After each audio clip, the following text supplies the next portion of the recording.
The Adventures of Tom Sawyer by Mark Twain. Unabridged narration by B.J.Harrison.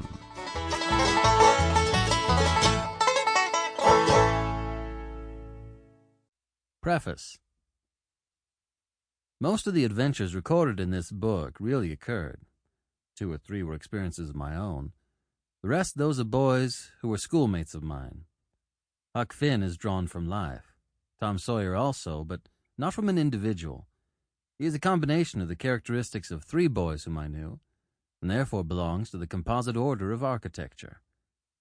The odd superstitions touched upon were all prevalent among children and slaves in the West at the period of this story, that is to say 30 or 40 years ago.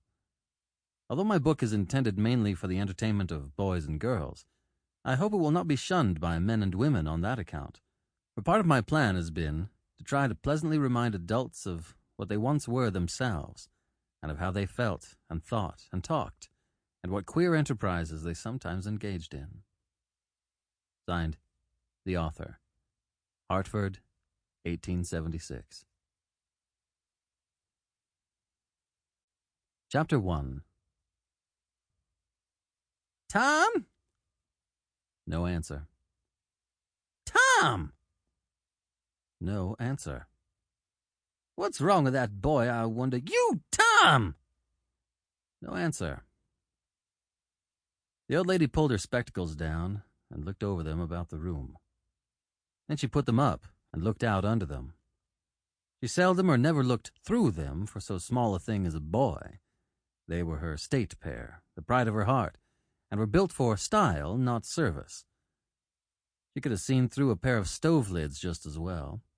She looked perplexed for a moment, then said, not fiercely, but still loud enough for the furniture to hear, "Well, if I lay a hold of you, I'll—" She did not finish, for by this time she was bending down and punching under the bed with a broom, and so she needed breath to punctuate the punches with.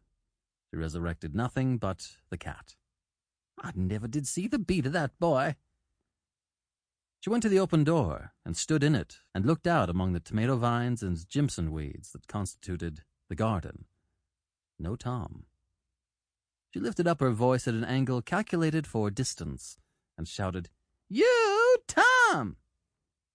There was a slight noise behind her, and she turned just in time to seize a small boy by the slack of his roundabout and arrest his flight. "There! I might have thought of that closet. What have you been doing in there?" "Nothing." "Nothing? Look at your hands and look at your mouth." Sample complete. Ready to continue?